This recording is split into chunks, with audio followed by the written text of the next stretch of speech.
कैसे हैं आप लोग? अच्छे ही होंगे। पिछले वीडियो में मैंने भाग 5 के बारे में कंप्लीट वर्णन कर दी चुका था। मैंने भाग 5 के बारे में कंप्लीट बता दिया कि भाग 5 में किस चीज़ का वर्णन है, कार्यपालिका का वर्णन है, न्यायपालिका का वर्णन है, जो भी कुछ था उसमें मैंने उसमें बताया था। इस वीडियो में मैं भाग 6 के बारे में, भाग 7 और भी जो हो सके, जितना ज़्यादा हो सके मैं बताऊँगा। तो भाग 6 में हम लोग को सबसे पहले देखा गया है कि भाग 6 को 2 चैप्टर में बांटा गया है, 2 अध्याय में बांटा गया है, जिसमें चैप्टर 1 में जो है वो राज्य की परिभाषा के बारे में वर्णन किया गया, जिसका वर्णन अनुच्छेद 152 में किया गया है। यानी भाग 6 के तो 2 चैप्टर में यानी 2 अध्याय में बांटा गया, और 2 अध्याय में बांट करके सबसे पहला इसमें जो अध्याय है उसमें राज्य की परिभाषा का वर्णन किया गया है, जिसमें अनुच्छेद 152 में इसका वर्णन किया गया है। अब उसके बाद देखा जाए अनुच्छेद 152 में जब भाग 2 जो है वो 153 से शुरू होता है। भाग 2 जो है यानी भाग 2 सॉरी भाग 2 नहीं, चैप्टर 2 यानी भाग 6 का अध्याय 2 में राज्य की कार्यपालिका तथा न्यायपालिका का वर्णन किया गया है। राज्य की कार्यपालिका तथा न्यायपालिका वर्णन किया गया, जिसका वर्णन अनुच्छेद 153 से लेकर अनुच्छेद 167 तक फिर है वर्णन है। उसके बाद अनुच्छेद 214 से लेकर के अनुच्छेद 237 तक फिर वर्णन है। तो सबसे पहले हम लोग देखेंगे राज्य की कार्यपालिका के बारे में, जो कि जिसमें सबसे पहला जो है मेरा हम लोग का है राज्यपाल के बारे में वर्णन किया गया है। राज्यपाल के बारे में जो वर्णन किया गया अनुच्छेद 153 से लेकर के 162 तक राज्यपाल के बारे में वर्णन किया गया है, जिसमें अनुच्छेद 153 में कहा जाता है कि राज्यों के राज्यपाल के बारे में, यानी राज्यों के राज्यपाल के बारे में किसमें कहा गया, अनुच्छेद 153 में।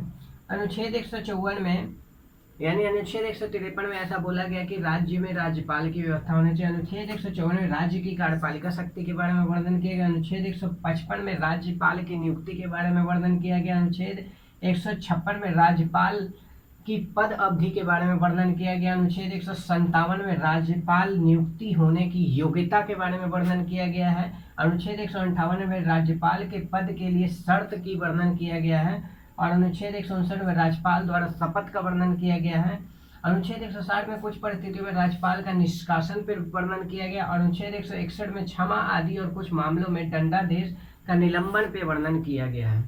यानी जैसा कि हम लोग उसमें देखे थे भाग 5 में राष्ट्रपति को और उपराष्ट्रपति को लेकर के, वैसा ही कुछ यहाँ पर भी है।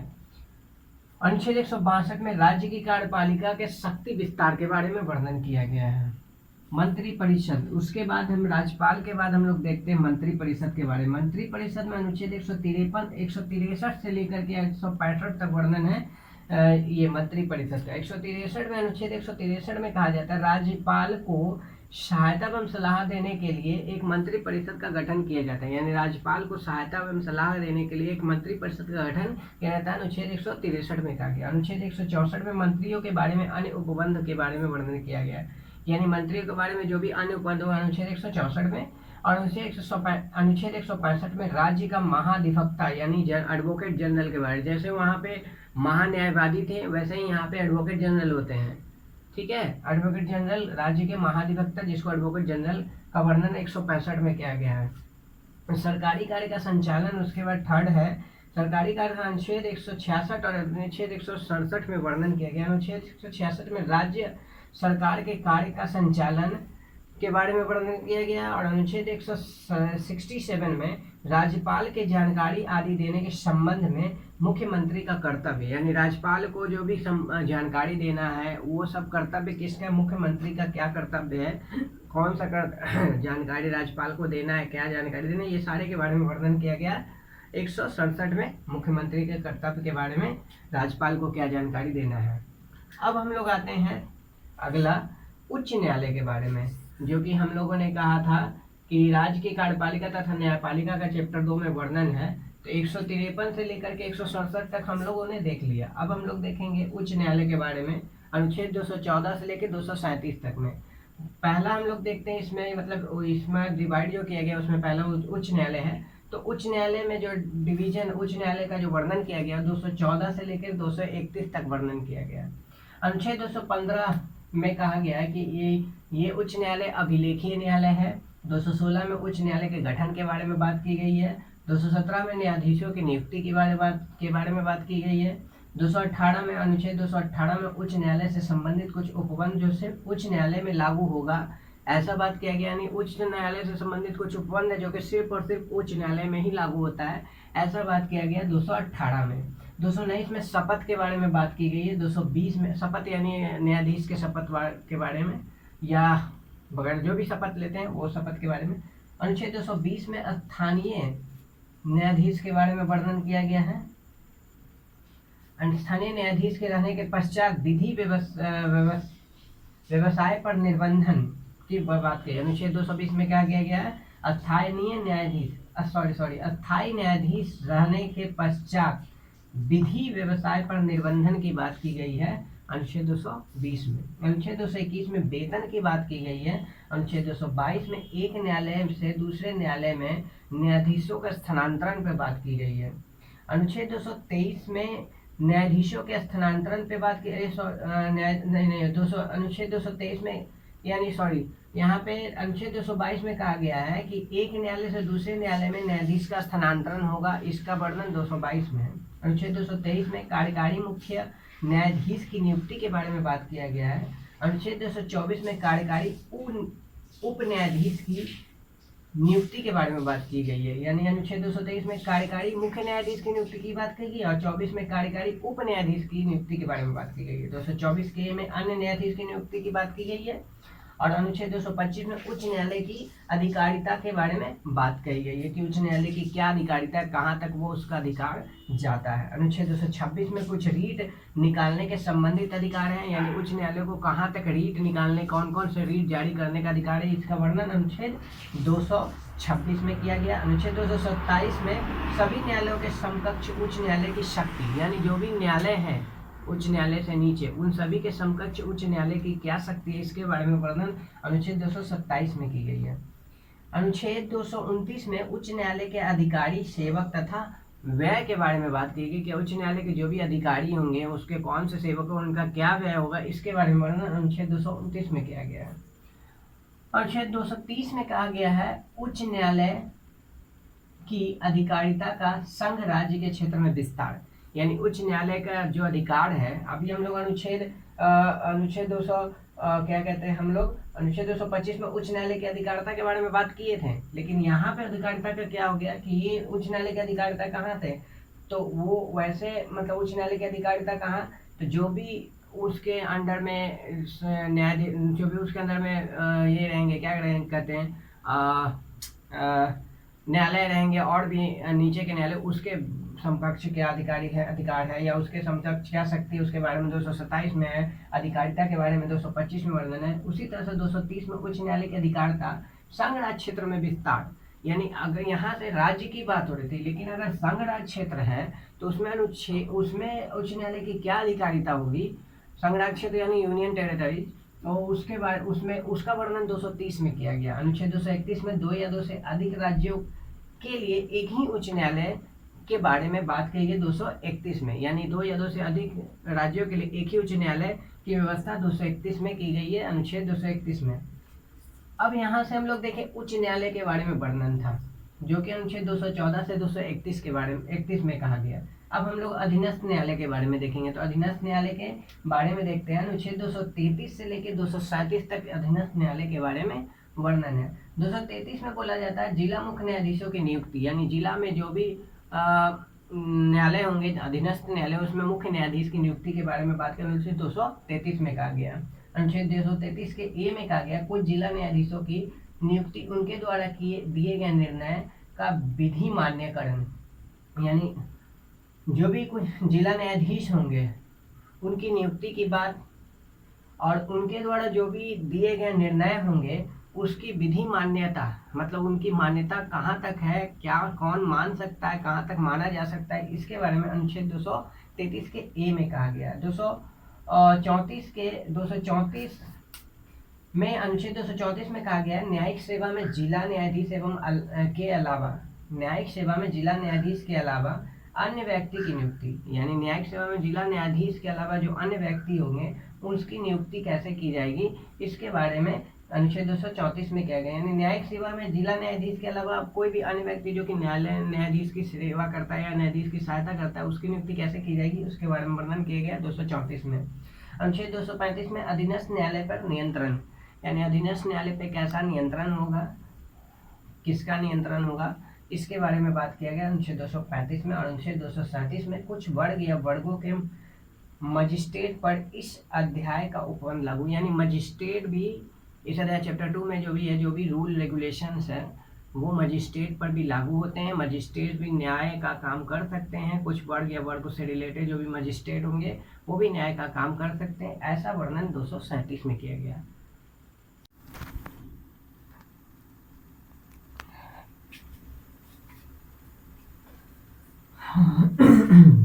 भाग 7, भाग 6 के बाद भाग 7। भाग 7 में बताया गया है कि पहले अनुसूची में, यानी पहला शेड्यूल जो हम लोग पिछले वीडियो में मैंने डिस्कस किया अनुसूची के बारे में, तो जो पहला शेड्यूल है उस पहले शेड्यूल में राज्य के बारे में वर्णन है। तो राज्य के बारे में वर्णन, तो पहले शेड्यूल में बात किया गया था, तो उतना पहले शेड्यूल में जो राज्य के बारे में, तो राज्य को सबसे पहले 4 भागों में विभाजित किया गया था। पार्ट ए में रखा गया था, फिर पार्ट बी में रखा गया था। पार्ट बी में वैसे राज्यों को रखा गया था, यानी भाग ए में जिस वैसे राज्यों को जो कि डायरेक्ट अंग्रेजों के द्वारा शासित थे वैसे राज्यों को, और फिर पार्ट बी में वैसे राज्य को रखा गया जो कि देसी रियासत थे, जो कि राजा का शासन चलता था। उसी तरह पार्ट सी में भी कुछ राज्य रखे गए थे, और पार्ट डी में कुछ राज्य रखे गए थे। तो इस तरह से विभिन्न मतलब भारत के विभिन्न प्रदेशों को 4 भाग में बांट करके रखा गया था। तो ये शेड्यूल 1 राज्य के शेड्यूल 1 में ऐसा वर्णन है। तो इसमें जो पार्ट 1 में, यानी अनुसूची, पहले अनुसूची में जो आने वाले जो पार्ट बी के, यानी भाग बी के जो भी राज्य थे वो 7वां संविधान संशोधन 1956 के तहत परिभाषित किया गया। यानी पार्ट बी में जितने भी राज्य थे, यानी कहा रहा है कि भाग 7 में क्या किया गया, किसको रखा गया, वैसे राज्य को रखा गया, वैसे राज्य को परिभाषित करके रखा गया जिसको कि 7वें जो कि पहले अनुसूची में, पहले अनुसूची के भाग बी में आते हैं, और उसको क्या किया गया, 7वां संविधान संशोधन 1956 के तहत परिभाषित कर दिया गया, और उसको भाग 7 के अनुच्छेद भाग 7 और अनुच्छेद 238 के तहत रख दिया गया। अब बात रही कि भाग बी में, यानी अनुसूची 1 के भाग बी में कौन कौन से राज्य आते थे। तो अनुसूची 1 के भाग बी में राज्य जो आते थे वो हैदराबाद, जम्मू कश्मीर, मध्य प्रदेश, मध्य भारत, मैसूर, पटियाला, ईस्ट पंजाब, राजस्थान, सौराष्ट्र, त्रावणकोर, कोच्चि व विंध्य प्रदेश आते थे।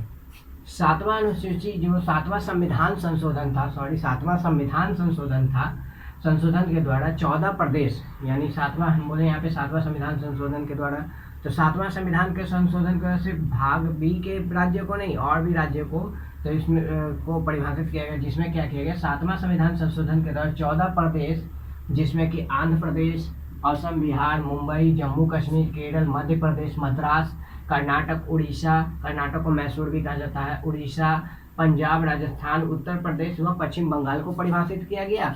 और मतलब जोड़ का को प्रदेश का क्या कहने को 14 प्रदेश का दर्जा दिया गया, ये 7वां संविधान से, और 6 केंद्र शासित प्रदेश को। एक चीज़ और कि जम्मू कश्मीर को रखा गया था, जम्मू कश्मीर बाद में केंद्र शासित प्रदेश में आ गई थी, लेकिन फिर से इसको केंद्र शासित प्रदेश से फिर से इसको केंद्र, हाँ नहीं, जम्मू कश्मीर को सॉरी जम्मू कश्मीर पहले प्रदेश के रूप में आता था, यानी इसको एक राज्य का दर्जा दिया गया था, लेकिन अब देखा जाए करेंटली इसको क्या कर दिया गया है, जम्मू कश्मीर को केंद्र शासित प्रदेश बना दिया गया है। तो हम लोग यहाँ थे कि 14 प्रदेश में हम लोग देखें, और 6 केंद्र शासित प्रदेश में अंडमान निकोबार, दिल्ली, हिमाचल, लक्षद्वीप, मणिपुर और त्रिपुरा। हिमाचल अब राज्य है, अब ये केंद्र शासित प्रदेश नहीं है। तो इस तरीके से दर्जा दिया गया। ये आपका कितने था, तो 7वां संविधान संशोधन के द्वारा किया गया था। भाग 8 में बोला गया, भाग 7 हमारा ये था। भाग 8 में हम लोग केंद्र शासित प्रदेश अनुच्छेद 239 से 242, यानी जितने भी केंद्र शासित प्रदेश हैं उसके बारे में हम लोग भाग 8 में देखते हैं, अनुच्छेद 239 से लेकर 242 के बीच। भाग 9 में पंचायती राज व्यवस्था का वर्णन है, जिसका वर्णन 243 के ए से लेकर 243 के ओ तक है। यानी 243 अनुच्छेद 243 में ही पंचायती राज व्यवस्था और नगर पालिका का वर्णन है, लेकिन दोनों को अलग अलग भाग में रख दिया गया है। और 247 के ए से लेकर 243 के ओ तक क्या किया गया है, पंचायती राज व्यवस्था का वर्णन किया गया है। और भाग 9 के ए में नगर पालिका की व्यवस्था की गई है, जिसका वर्णन अनुच्छेद 243 के पी से लेकर 243 के जेड जी तक इसका वर्णन किया गया है। तो इस प्रकार हम लोग नगर पालिका देख लिए। फिर भाग 10 में देखेंगे, तो भाग 10 में अनुसूचित और जनजातीय क्षेत्र का वर्णन किया गया। अनुसूचित क्षेत्र जो भी है हमारे देश में और जनजातीय क्षेत्र है, उसका वर्णन भाग 10 में किया गया है, अनुच्छेद 244 और अनुच्छेद 244 ए के अनुसार, ए के तहत। भाग 11 में क्या किया गया है कि भाग 11 में केंद्र और राज्य के विधायी प्रशासनिक संबंध की व्यवस्था की गई है। क्या कहा मैंने ये कहा कि भाग 11 में केंद्र राज्य के विधायी एवं प्रशासनिक संबंध के बारे में, केंद्र और राज्य के विधायी एवं प्रशासनिक संबंध के बारे में वर्णन किया गया है, जिसका वर्णन अनुच्छेद 245 से लेकर के 263 तक किया गया है। सबसे पहले इसमें आता है केंद्र और राज्य के विधायी संबंध। केंद्र और राज्य का सबसे पहले विधायी संबंध में, जिसका वर्णन किया गया अनुच्छेद 245 से लेकर 254 तक।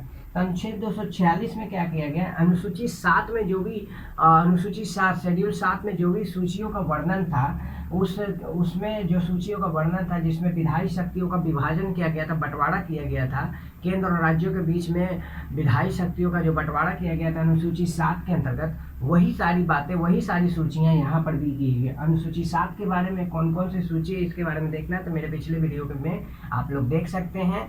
वो वीडियो वो वीडियो आपका होगा सेकेंड फेज का वीडियो होगा, जिसमें अनुसूची भारतीय संविधान की परिभाषा, भारतीय संविधान का परिचय एवं अनुसूची का वर्णन है, यानी सेकेंड फेज का, ये थर्ड फेज है।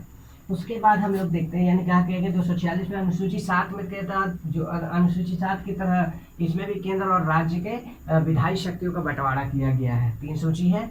और 248 में, अनुच्छेद 248 में अनुच्छेद 246 के सूची के अलावा, यानी अनुच्छेद 246 में जो भी अनुसूचियां हैं, उसके अलावा और भी कई सूचियां को अनुच्छेद 248 में रखा गया है, जिसको अवशिष्ट सूची कहा जाता है। अनुच्छेद 249 में राज्यसभा में उपस्थित तथा मत देने वाले सदस्य, यानी राज्यसभा में उपस्थित जो भी सदस्य हैं और मत देने वाले जितने सदस्य हैं, उसके 2/3 बहुमत से कानून बनाने अनिवार्य है, ऐसा अनुच्छेद 249 में कहा गया। कहने का मतलब राज्यसभा में जितने भी सदस्य उपस्थित हैं और साथ साथ मत देने वाले जो भी सदस्य हैं, उनके 2/3 बहुमत से कानून बनाना अनिवार्य होगा, ये अनुच्छेद 249 में कहा गया। अनुच्छेद 250 में आपात घोषणा के समय राज्यसभा के राज्य सूची के अंतर्गत कानून बनाने की शक्ति की कही गई है। यानी देखो, अनुच्छेद 250 में कहा गया है कि आपात घोषणा अगर हो जाती है तो उस समय राज्यसभा तथा राज्य सूची के अंतर्गत जो भी शक्तियां आती है, जो 3 सूची बोला मैंने अनुच्छेद 246 में, जो कि और अनुच्छेद 246 और अनुसूची 7 में जिसका वर्णन है, उसमें एक राज्य सूची है। तो राज्य सूची में जो भी सूची उपलब्ध, जो भी विषय उपलब्ध है, उन सारे विषय पर राज्य को कानून बनाने की शक्ति होती है। तो आपात घोषणा के समय भी राज्य सूची में उपलब्ध जितना भी, राज्य सूची के अंतर्गत जितने भी विषय होंगे, उन सब पे कानून बना सकती है। आपात घोषणा होने के समय भी बना सकती है, ऐसा 250 में कहा गया है कि राज्य आपात घोषणा के समय भी कानून बना सकती है राज्य सूची के अंतर्गत आने वाले विषय पर। तो अब हम लोग देखते हैं, यहाँ तक हम लोगों ने अनुच्छेद 250 तक देखा। अनुच्छेद 252 में, अनुच्छेद 252 में कहा गया है कि 2 या 2 से अधिक राज्यों के लिए उसकी सहमति से कानून बनाने की संसद की शक्ति, यानी अगर 2 या 2 से अधिक राज्य हैं, 2 या 2 से अधिक राज्यों के लिए अगर कानून बनाना होगा तो उनकी सहमति से उनकी सहमति से संसद क्या कर सकता है, 2 या 2 से अधिक राज्यों के लिए कानून बना सकता है उनकी सहमति लेकर के, ऐसा कहा गया है अनुच्छेद 252 में। अनुच्छेद 253 में कहा गया है कि अंतर्राष्ट्रीय करारों को प्रभावी करने के लिए कानून, यानी अगर किसी राज्य का अंतर्राष्ट्रीय करार है तो उसको प्रभावी करने के लिए जो भी कानून होंगे, उसका जो वर्णन किया गया है वो अनुच्छेद 253 में किया गया है। यानी क्या कहा गया, अनुच्छेद 253 में ये कहा गया कि अंतर्राष्ट्रीय किसी भी राज्य का अगर कोई अंतर्राष्ट्रीय करार है तो उसको और ज़्यादा प्रभावपूर्ण बनाने के लिए, प्रभावी बनाने के लिए जो भी कानून हो उसका वर्णन अनुच्छेद 253 में किया गया है। अनुच्छेद 253 में अब हम लोग देखते हैं, ये तो हमारा विधायी संबंध था राज्य और केंद्र के बीच में। अब हम केंद्र और राज्य के बीच का प्रशासनिक संबंध को देखेंगे। प्रशासनिक संबंध में अनुच्छेद 256 से लेकर 261 तक वर्णन है। 256 से लेकर के 261 तक वर्णन किया गया है किसमें, प्रशासनिक संबंध में। तो सबसे पहले हम लोग देखते हैं अनुच्छेद 256। अनुच्छेद 256 में राज्य एवं संघ की बाध्यता, यानी राज्य और संघ कहाँ तक बाधित हैं, राज्य केंद्र में हस्तक्षेप करने के लिए और केंद्र राज्य में हस्तक्षेप करने के लिए कहाँ तक बाधित हैं, इसका जो वर्णन अनुच्छेद 256 में किया गया है।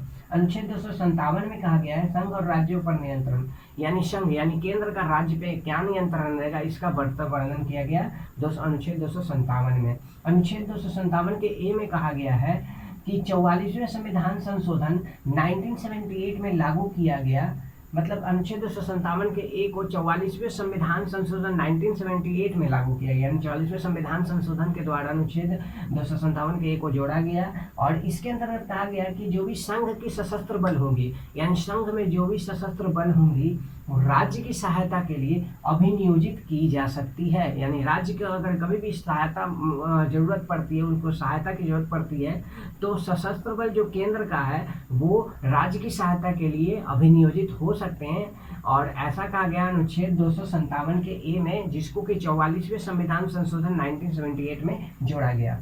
उसके बाद अनुच्छेद 258 में कहा गया कुछ परिस्थितियों संघ शक्ति द्वारा राज्य को शक्ति प्रदान करना, यानी कुछ परिस्थिति में संघ यानी केंद्र जो होता है, केंद्र शक्ति अपने शक्ति को राज्य को प्रदान कर सकता है कुछ परिस्थिति में। और जस्ट इसका उल्टा बोला गया अनुच्छेद 258 के ए में कि कुछ परिस्थितियों में राज्य शक्ति क्या कर सकती है, केंद्र शक्ति को यानी संघ को क्या कर सकती है, अपनी शक्तियां प्रदान कर सकती है। यानी 258 में कहा गया कि केंद्र की शक्ति यानी संघ शक्ति अपनी शक्ति कुछ परिस्थिति में राज्य को प्रदान कर सकती है, और 258 के ए में कहा गया कि कुछ परिस्थिति में राज्य शक्ति केंद्र को अपनी शक्ति यानी संघ को अपनी शक्ति प्रदान कर सकती है, ऐसा कहा गया 258 के ए में। तो अब यहाँ देख ले 260 में भारत के बाहर राज्य क्षेत्र के संबंध के संघ के अधिकार, यानी अगर भारत के बाहर किसी राज्य का किसी दूसरे देश के साथ कोई संबंध है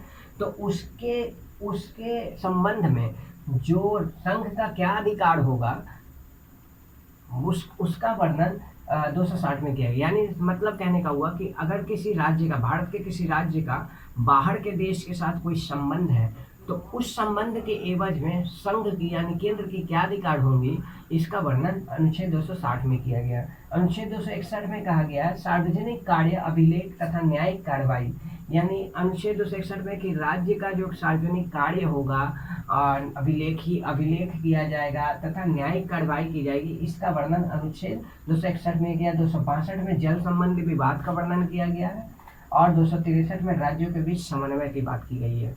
अनुच्छेद 262 और 263 में हाल ही में, मतलब लगभग हाल ही में कहने का मतलब 2016-17 के आसपास की बात है, 16 में या 17 में याद नहीं उतना, वो केरल तमिलनाडु नहीं, आंध्र प्रदेश शायद आंध्र प्रदेश की कर्नाटक, 3 राज्यों के बीच कर्नाटक, आंध्र प्रदेश और तमिलनाडु के बीच में, आप लोग शायद देख लीजिएगा, कंफ्यूज नहीं हो सकता है, कुछ गड़बड़ हो सके, तो उनके से बीच में जल विवाद चल रहा था, कावेरी जल विवाद। अब कावेरी नदी के देख लीजिए कौन 3 राज्यों के बीच बहता है तो पता चल जाएगा। तो कावेरी जल विवाद में, तो वो विवाद इसी से संबंधित है, इससे क्वेश्चन पूछा गया है, पूछा जा भी सकता है कि जो कावेरी जल विवाद है वो किस अनुच्छेद से संबंधित है, तो वो आपका अनुच्छेद 262 से संबंधित है, या किस भाग में वर्णित है, तो भाग 11 में वर्णित है। तो इस तरीके से तो अनुच्छेद 262 जल संबंधी विवाद, अनुच्छेद 263 राज्यों के बीच समन्वय, 263 भी राज्यों के बीच का समन्वय। उसमें ऐसा भी पूछा जा सकता है कि जो कावेरी जल विवाद है उसमें 263 कौन से अनुच्छेद, तो जब कौन से गए तो उसमें 2 ऑप्शन दिया, 262, 263, 265, ऐसा कुछ दे दिया जाएगा 2 करके, तो आप लोग कंफ्यूज मत होइएगा। चलिए, तो ये हमारा भाग 11 तक कंप्लीट हुआ, और भाग 11 के बाद हम लोग नेक्स्ट वीडियो में भाग 12 से लेकर के भाग 22 तक कंप्लीट देख लेंगे। और इस प्रकार हम लोग का भारतीय संविधान और इंडियन पॉलिटी ये दोनों हमारा खत्म हो जाएगा।